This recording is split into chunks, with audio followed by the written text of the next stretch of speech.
I'm going to connect the piece that is exhibited downstairs to other work and then actually screen the new work. So this piece I've made for this exhibition is a new work.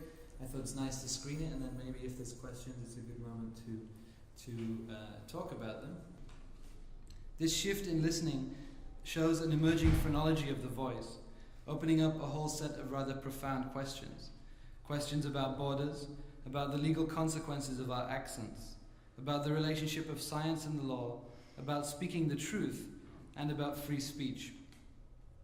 For doesn't this shift in listening force us to extend the idea of free speech to also encompass the sonic quality of speech itself? Now it seems that the battle for free speech is no longer about fighting to speak freely, but fighting for the control over the very conditions of which we are being heard. Empty machine guns, which you could always use to hit someone in self-defense. I got good at that too. One night, I was guarding the side entrance of the camp with two other sisters and a brother. We were telling each other stories when we hear strange, unfamiliar bark. We were used to the cry of wolves and to the shattering of monkeys. But dogs? No. Dogs wouldn't come here alone. And here is Amilcar Cabral together with the writer Mário de Andrade. On the right, Amilcar Cabral, on the left, Mário de Andrade.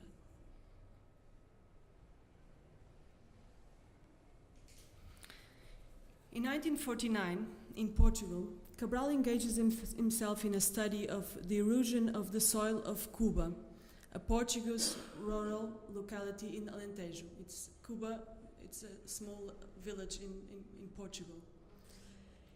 Erosion is the process by which soil and rock are removed from the Earth's surface by exogenic processes such as wind, water flow, and then transported and deposited in other locations. Socialism had fallen apart a long time ago. The title, Towards an Arab Socialism, no longer meant anything today, just like Should Women Fight means something else when I pronounce it now. If the Black Panther Party had a direct connection to the Algerian struggle and to African movements of decolonization in general, it was pure coincidence that my friend gave me the boxes during the Emory Douglas workshop. He didn't know much about the Black Panther Party, and I didn't know much about the Algerian War of Independence and the history of the non-aligned movement. But strangely, I didn't have the distance he had. This is a video from 2012 to 2013, so it's quite a new work, which is called More Delicate Than the Map Makes.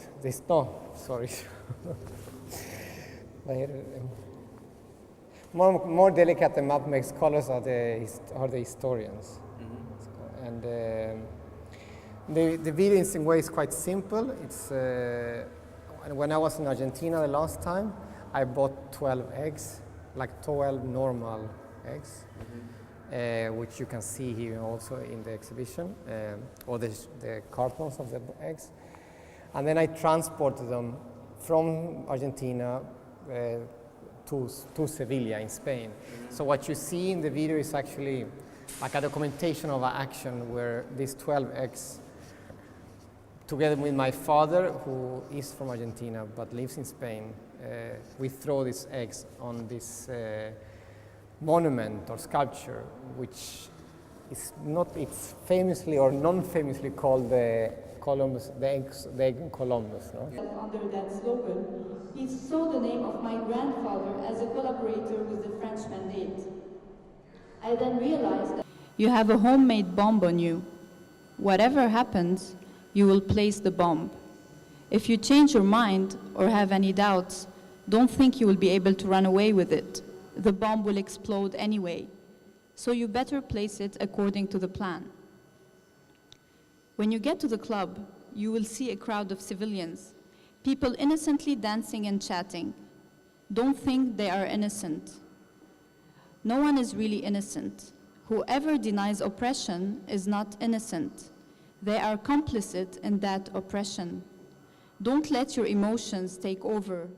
Leave the bomb under the bar as planned.